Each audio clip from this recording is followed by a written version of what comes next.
Matthieu chapitre 8, versets 5 à 10. Verset 5 qui nous a 10. Puis le verset 13.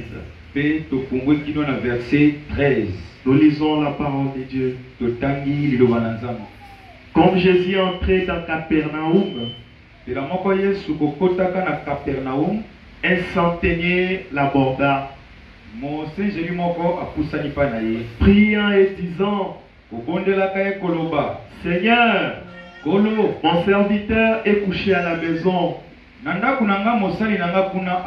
atteinte de paralysie, et souffrant beaucoup.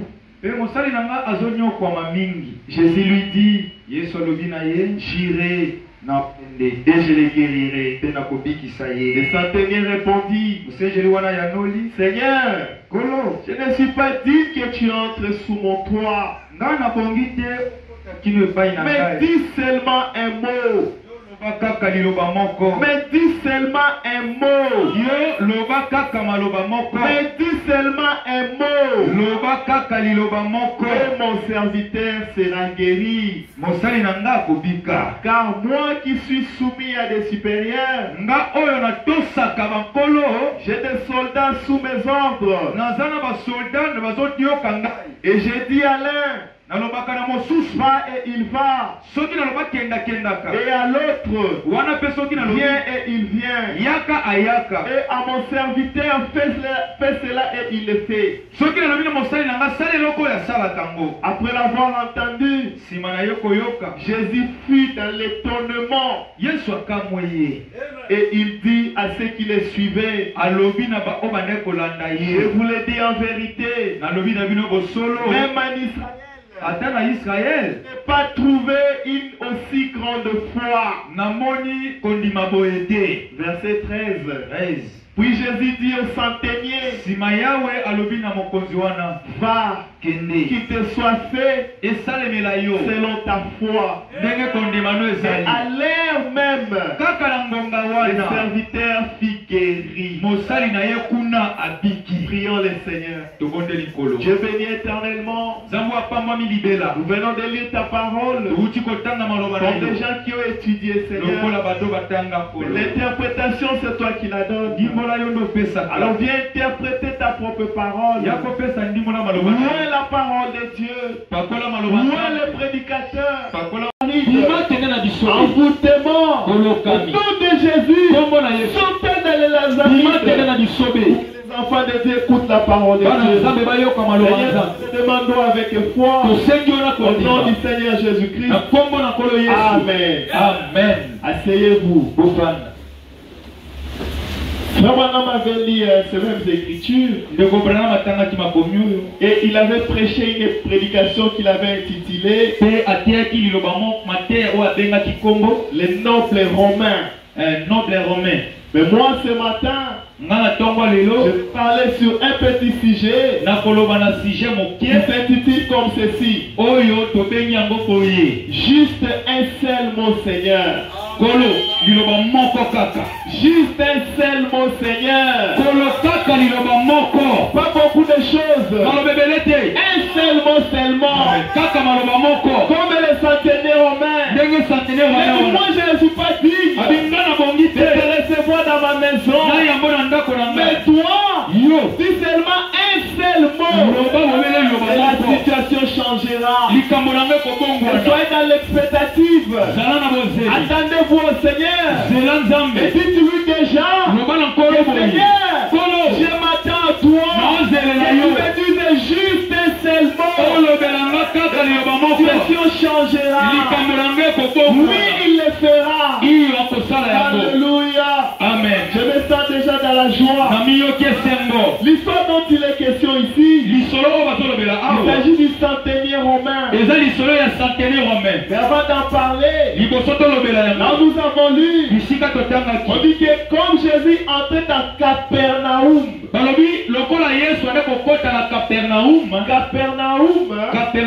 selon Frère Branham, c'est le lieu de l'orgueil. C'est le lieu de l'incrédulité. C'est le lieu d'un culte. C'est le lieu d'adultère. C'est le lieu d'impudicité. C'est le repère de tout oiseau impur. Et il ajoute, c'est le lieu de l'orgueil. On va lire quelque chose. Luc chapitre 10. Luc chapitre 10. Luc chapitre 10, verset 15. Luc chapitre 10, verset 15. Écoutez ce que la Bible dit.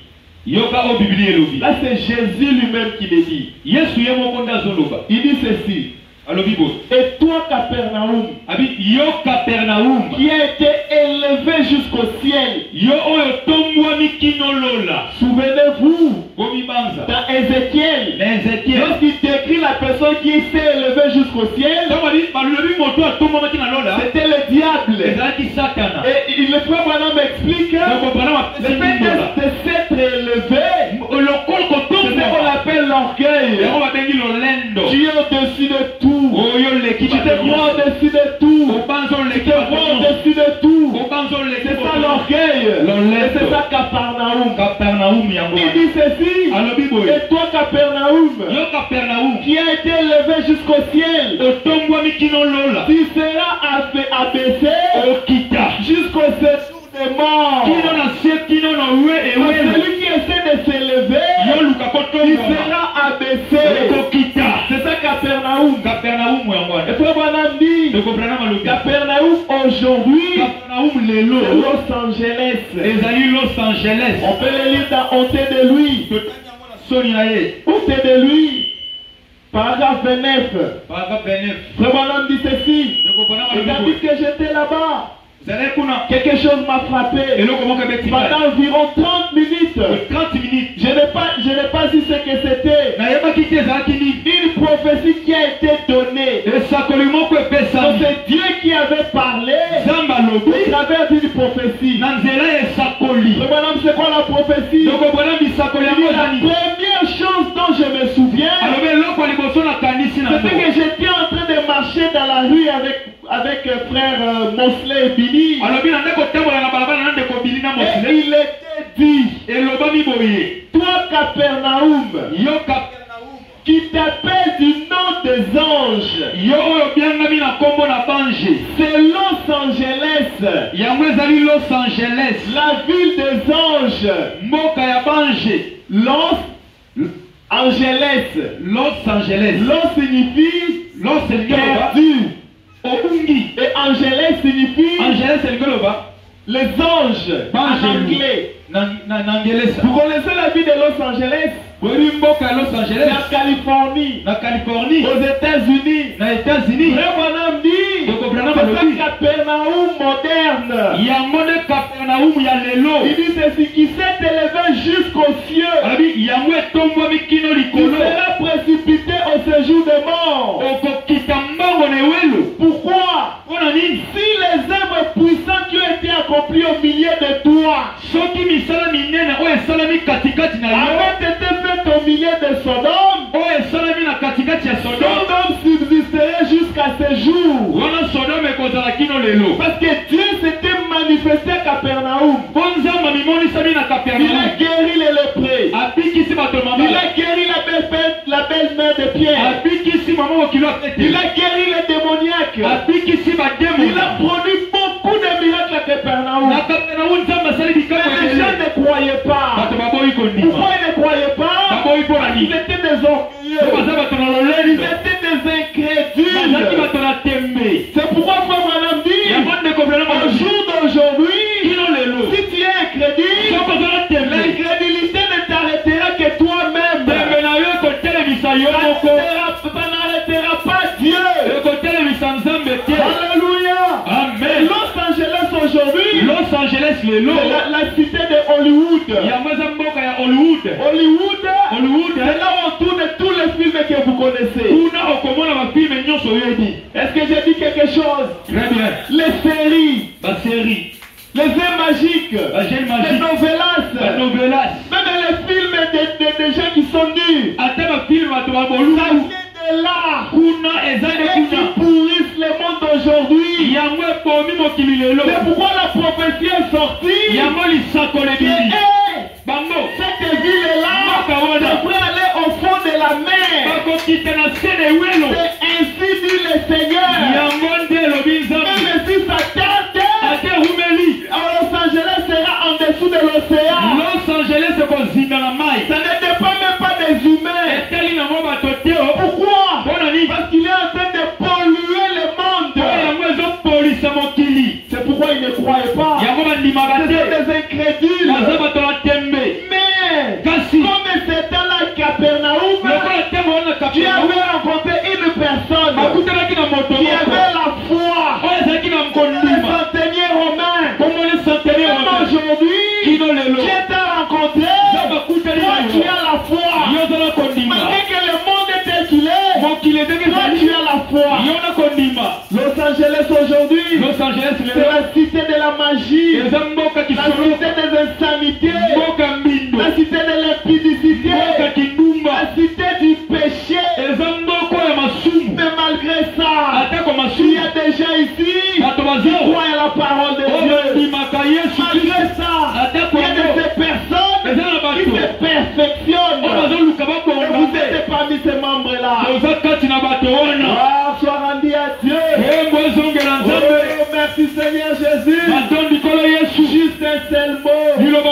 Seigneur, juste un seul mot. Juste un seul mot.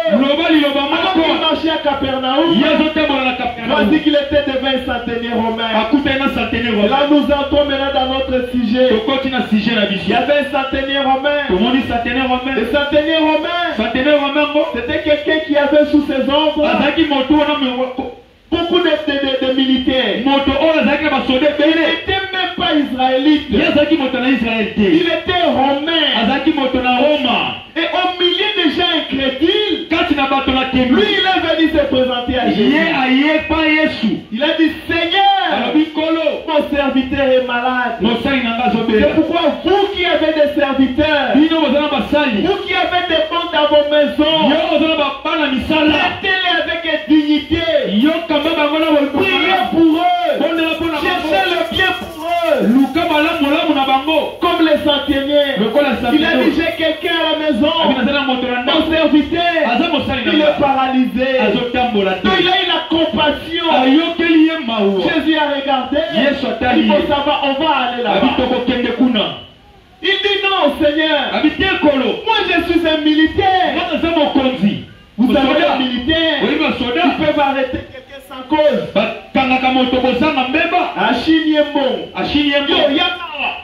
Tout ça.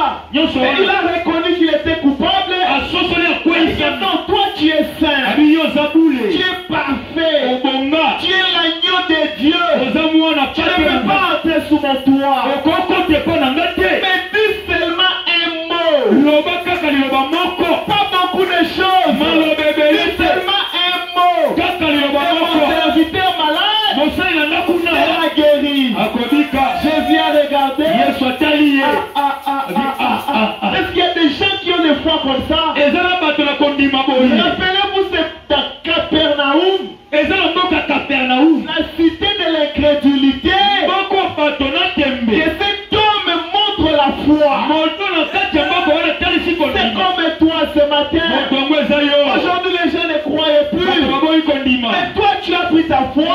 Tu as crié au Seigneur. Et tu as venu l'écouter. Alors tu dois parler comme ces centeniers romains. Disant au Seigneur, juste un seul mot Seigneur. Juste un seul mot Seigneur. Mais remarquez une chose. Il a bien dit Seigneur. Alléluia. Amen. Metanoia. Metanoia. Nakolala na église. Metanoia. Alléluia. Amen. Remarquez une chose. Il appelait Seigneur. Donc il lui a donné tous les honneurs. Mais il était effectivement devant le Seigneur. Parce que Jésus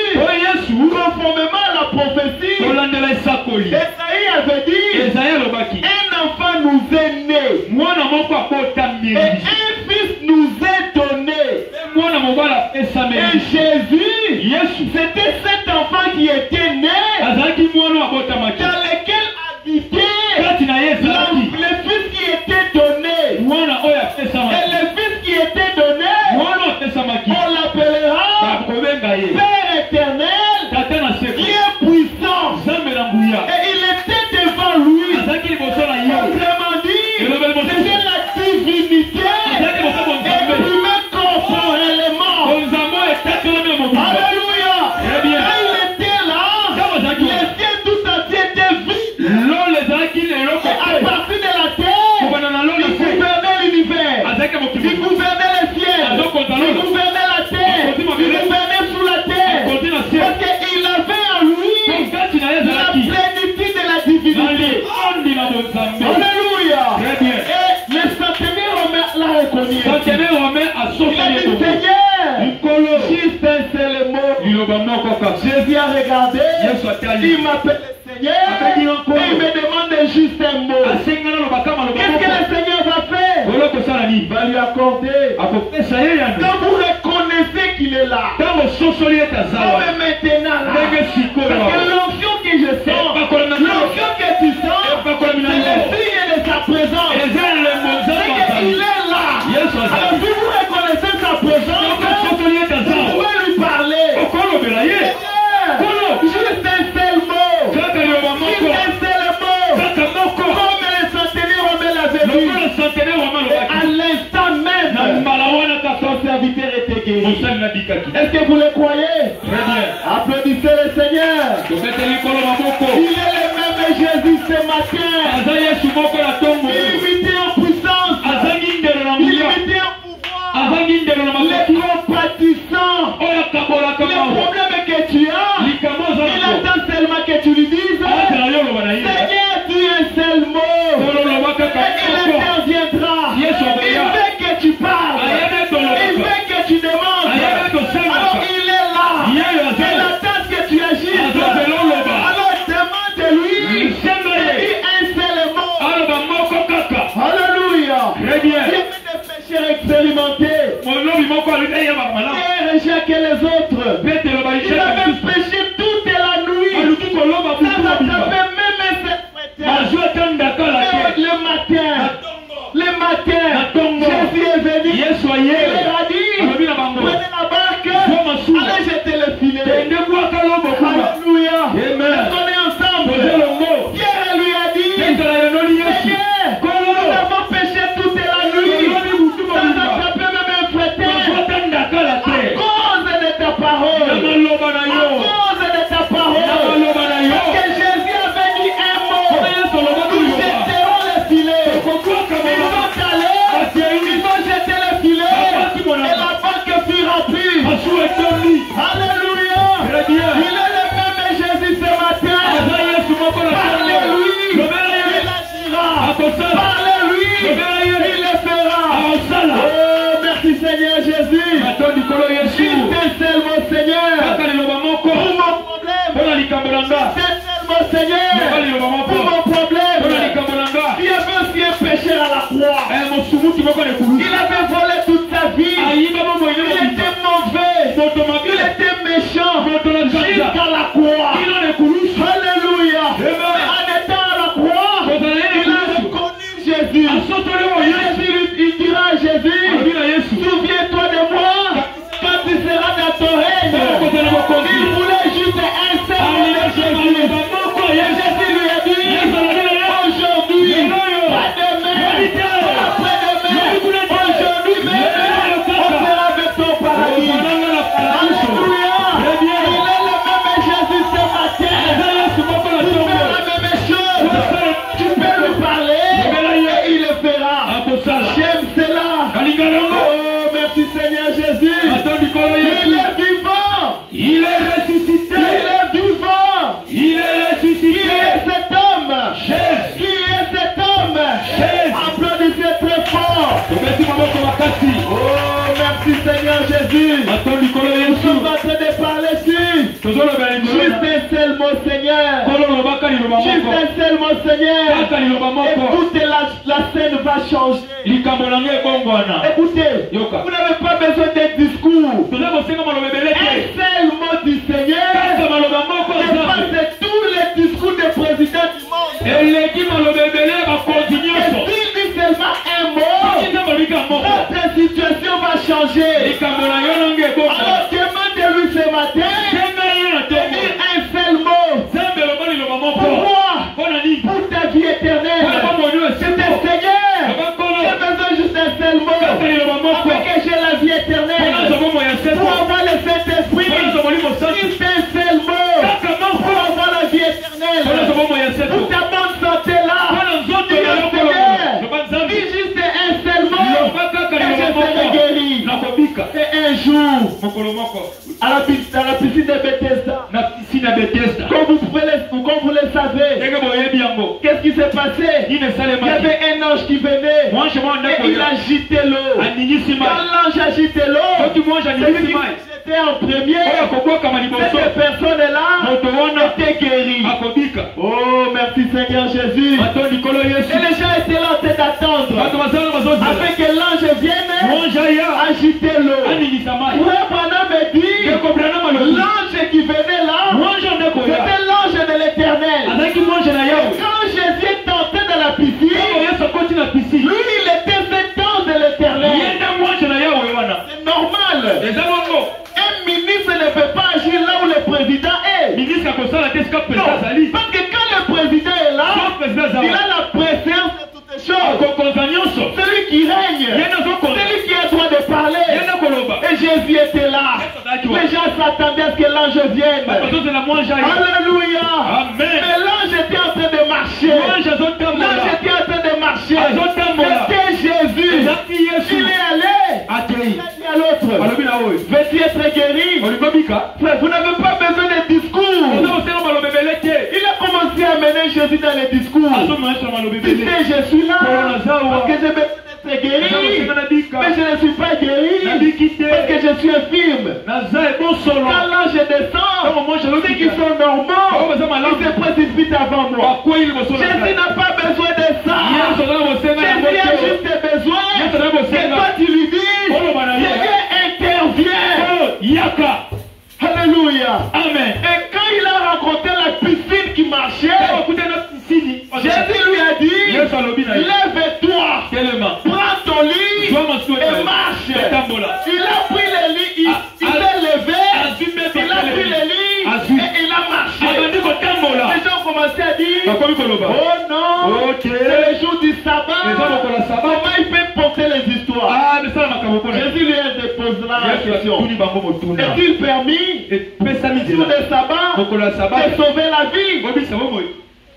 C'est quoi le mal en disant, lève-toi, prends ton lit et marche? Pour dire, il juste un seul mot du Seigneur, ça suffit pour résoudre ton problème. Et il lui avait dit, prends ton lit, lève-toi, marche. Peut-être c'est la même chose, c'est la même voix qui te parle. Tu avais le commerce, tu avais tes boutiques, tu avais les choses que tu faisais. C'était par terre. Aujourd'hui, Jésus vient de te dire, prends ton lit, lève-toi et marche. Et ceux qui ne marchaient pas commencent à marcher. Ceux qui n'allaient pas commencent à aller aujourd'hui. Parce qu'il est le même Jésus ce matin. Alléluia. S'il avait fait ce jour-là pour être le même aujourd'hui, il va faire la même chose. Hébreux 13:8 dit que le Seigneur Jésus, il est le même hier, aujourd'hui et éternellement. Tu n'as pas trompé Abraham. Tu n'as pas trompé Isaac. Tu n'as pas trompé Joseph. Pourquoi il nous trompera? Il nous trompera pourquoi? Il n'a pas trompé les disciples. Il leur a dit, allez attendre. Je vous enverrai le Saint-Esprit. Ils ont attendu un jour, 2 jours, 3 jours, beaucoup de jours. Et après un temps, le Saint-Esprit est descendu. Pour dire, quand il donne une promesse, il accomplit toujours. Et ce matin, la seule chose qu'il te demande, c'est que toi tu puisses lui demander. demander de dire un seul mot. Pas beaucoup. Un seul mot pour ta vie. Un seul mot pour ta guérison. Un seul mot pour ton travail. Un seul mot pour ton mariage. Un seul mot pour les enfants. Un seul mot pour la réussite. Un seul mot pour tes projets. C'est dont tu as besoin ce matin. Seigneur, j'ai beaucoup prié, j'ai beaucoup attendu. Mais aujourd'hui, dis seulement un seul mot. Mais moi je suis en train de lui dire, Seigneur, dis seulement un seul mot. Oui, un seul mot, Seigneur. Et ça changera la scène. Et un jour, comme vous le savez, il était parti à la montagne de transfiguration. Il était en train de prier. Élie et Moïse sont apparus. Et Pierre, Jean et Jacques l'ont vu. Ils sont venus. Seigneur, créons ici 3 tentes. L'une est pour toi, l'autre est pour Moïse, et l'autre est pour Élie. Jésus n'avait rien dit. Il était là calme. Et une nuée les a couverts. Et il s'est fait entendre de cette nuée. Celui-ci est mon fils bien-aimé. Écoutez-les. Le frère Branham me dit, c'était l'adoption. Donc vous devez prendre vos oreilles et braquer ça à Jésus. N'écoutez que Jésus. Pourquoi écouter Jésus? Parce qu'il y aura un seul mot qui sortira de lui. Il bénira. Ce matin nous disons, Seigneur, prononce juste un seul mot. Parce qu'il nous a été dit d'écouter seulement toi. Nous n'avons pas besoin d'écouter les hommes. Nous n'avons pas besoin d'écouter les pasteurs. Nous n'avons pas besoin de t'écouter. Alors un seul mot changera la scène. Marie savait. C'est pourquoi il a dit aux disciples. Il a dit aux gens, allez à la fête de Cana. Faites seulement ce qu'il vous dira. Elle était sûre que Jésus allait dire un mot. Et Jésus leur a dit, bon, prenez le fût ici, remplissez de l'eau. C'est ça le mot de Jésus. Et ils ont pris, ils ont rempli. Après il leur a dit, prenez, amenez chez le maître de cérémonie. Comme ça il va essayer. Mais il pouvait se dire, mais tout chamay. Mais Dieu s'en bisotoni. Mais comme ils avaient reçu l'instruction, Marie fait que ce qu'il dirait de faire. C'est la même instruction que le Saint-Esprit nous dit ce matin. Écoutez-les. Demandez-lui. C'est un seul mot pour votre vie. Et je crois qu'il est en train de le dire. Il est en train de le dire. Et quand ils ont essayé, c'était le vin. Le vin de bon goût. Plus que tous les autres vins qu'ils avaient pris. Pourquoi? Ils ont écouté les mots de Jésus. C'est pourquoi ce matin je vous invite à écouter sa voix. Écoutez sa voix. Pigez juste un seul mot de Jésus. Et c'est lui qui a le dernier mot. C'est lui qui a le dernier mot. Pour ta situation, mon frère. Pour ta situation, ma soeur. C'est lui qui a le dernier mot. Pour ton mariage. C'est lui qui a le dernier mot. Pour ce qui te tourmente. C'est Jésus qui a le dernier mot. Pour la paix. Pour la consolation. C'est lui qui a le dernier mot. Que ce soit pour l'amour. C'est lui qui a le dernier mot. Qu'est-ce que tu as besoin? Qu'est-ce que tu as besoin? Qu'est-ce que tu as besoin? Jésus a le dernier mot. Un seul mot de sa part. Ça changera la situation. Ça changera la scène. Que le Seigneur vous bénisse richement. Oh, merci Seigneur. Juste un seul mot de Jésus. Toute la scène va changer. Levez-vous. On va prier. On va nous entonner un cantique. On va prier. Vous commencez déjà à murmurer. Dites déjà au Seigneur. Seigneur, nous attendons à toi. Juste un seul mot. Pour ma situation là qui a traîné, nous attendons de toi juste un seul mot, Seigneur. Nous avons beaucoup entendu les gens de ce monde. Aujourd'hui, nous voulons t'écouter. Juste un seul mot. Que c'est toi qui as le dernier mot. Alors nous venons à toi pour t'écouter, Seigneur. Juste un seul mot. Juste un seul mot, Seigneur. Pas beaucoup, Seigneur. Juste un seul mot. Cela changera notre vie. Cela changera la scène. Cela ressuscitera le mort. Cela guérira les malades. Cela donnera la solution. Cela fortifiera les gens. Cela transformera nos vies. Cela enlèvera le péché. Juste un seul mot de Jésus. C'est ce dont nous avons besoin. Alors qu'on est en train d'entonner un cantique. Que chacun prie. Qui ne soit pas Capernaum. Qui ne soit pas incrédule. Qui soit la bonne terre. Oh, merci Seigneur Jésus. Mais Jésus, qui te dit mon ami, parce que la blessure, tu as déjà été guéri. Et crois dans ta parole, tu verras la gloire de Dieu. Car moi je sais, il a le dernier mot. Oh mon Jésus, il a le dernier mot. Comme le lion de la forêt, il a le dernier mot. Quand il a rougi, c'est le silence. Il a le dernier mot. Il a le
Prions le Seigneur.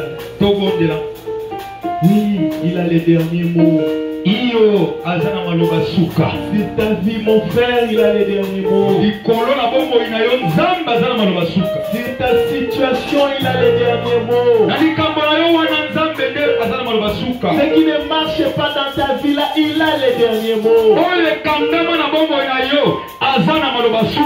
Même si l'oncle t'a maudit, même si les hommes de ce monde ont dit autre chose, lui il a les derniers mots. Il a les derniers mots. Et il veut te faire du bien ce matin. Changer ta situation. Il veut te donner la solution à ton problème. Voilà pourquoi il t'a demandé d'être attentif de l'écouter. Il te dira un seul mot. Cela changera ta vie. Fermez les yeux, on va prier. Ne soyez pas distraits, fermez les yeux, on va prier. Précieux Seigneur Jésus, de la même façon que tu l'as fait pour les centeniers romains, tu es aussi notre Seigneur ce matin. Nous reconnaissons ta puissance, Seigneur. Nous reconnaissons ton autorité, Seigneur. Nous reconnaissons ta capacité, Seigneur. Tu nous as dit de t'écouter, Seigneur. Nous avons besoin de juste d'un seul mot de toi, Seigneur. Afin que notre scène soit changée. Seigneur, alors que nous sentons ta présence, nous te prions, Seigneur. Entre en scène. Change la situation de tes enfants. Au nom de Jésus-Christ. Au nom de Jésus-Christ. Qu'il soit béni. Soyez bénis. Soyez bénis. Soyez bénis. Que vos situations changent. Au nom de Jésus-Christ. Là où il y avait l'échec, par l'autorité de la parole, nous mettons la réussite. Là où il y avait la pauvreté, par l'autorité de la parole, nous mettons la richesse. Là où il y avait le péché, par l'autorité de la parole, nous mettons la sainteté, nous mettons la sanctification. Là on avait maudit, là on avait parlé en mal, par l'autorité de la parole, nous prononçons les bénédictions. Au nom de Jésus, au nom de Jésus, au nom de Jésus. Là où il y avait le blocage, là où il y avait le freinage, avec la clé de la parole,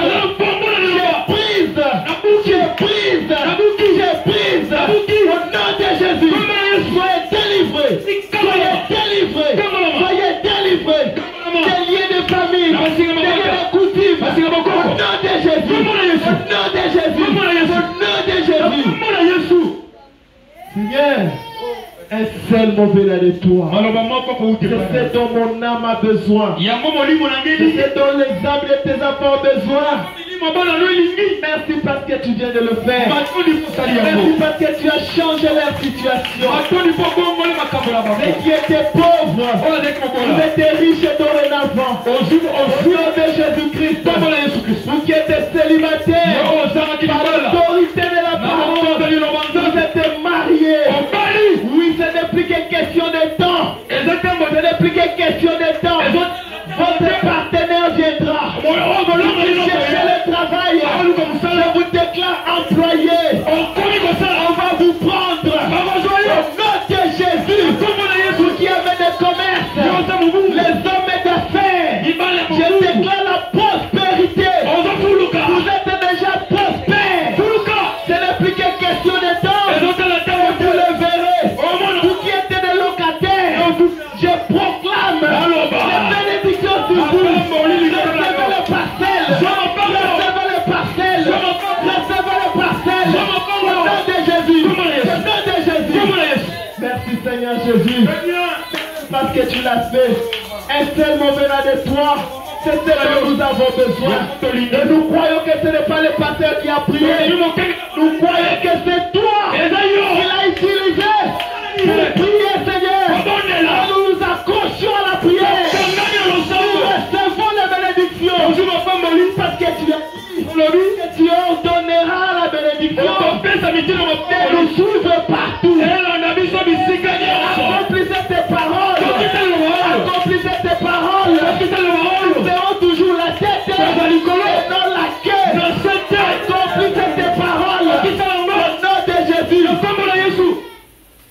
S'il y a quelqu'un qui est malade, je te déclare guéri. Que ce soit la tension, l'hypertension comme l'hypotension, que ce soit la glycémie, le sucre, diabète. Au nom de Jésus, soyez guéris. Seigneur, tu es bien prévenable. Il est sincère et qu'il amène les gens à les croire. Au nom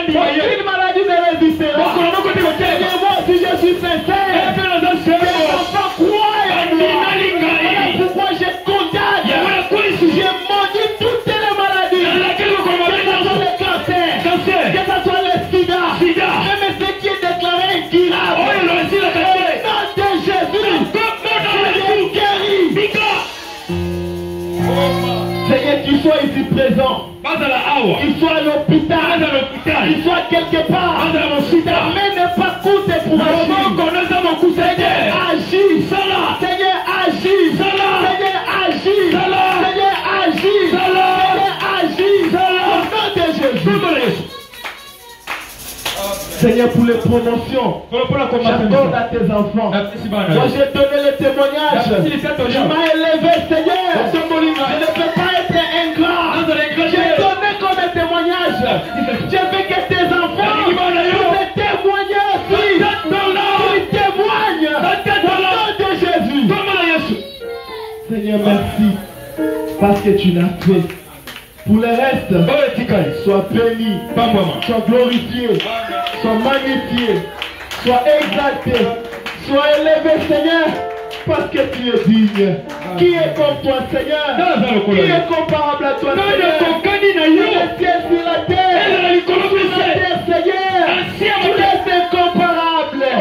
Tu es illimité en pouvoir, illimité en autorité. Tu es dit dans ta parole. Venez à moi, vous tous qui êtes fatigués et chargés, je vous donnerai du repos. Je crois que tu nous as accordé le repos. Alors sois béni, Seigneur. Sois glorifié, Seigneur. Sois élevé à jamais. Au siècle des siècles. Au nom du Seigneur Jésus. Seigneur, bénis aussi le panier d'offrande. Bénis celui qui mettra quelque chose. Même ceux qui n'ont pas pu trouver aujourd'hui. Permette qu'à la prochaine fois, ils puissent avoir de quoi mettre. Pour l'honneur de ton Seigneur. Oh Jésus-Christ, bénis les dîmes, bénis les offrandes et toutes les choses. Après ici, Seigneur, chacun rentrera chez lui à la maison. Protège-nous tout au long de la route contre les accidents, contre les embouteillages, contre les attaques du diable. Au nom de Jésus-Christ, nous ne manquerons pas de te dire un seul mot de remerciement. Seigneur, si tu reviens ce soir, permets que nous puissions aller dans l'enlèvement. Au nom de Jésus. Et si tu tardes à venir, le mardi et vendredi, on se retrouvera encore ici pour écouter ta parole, pour nous perfectionner. Pour le reste, sois béni, Seigneur. Sois glorifié, Seigneur. Sois exalté à jamais. Au siècle des siècles. Seigneur Jésus-Christ.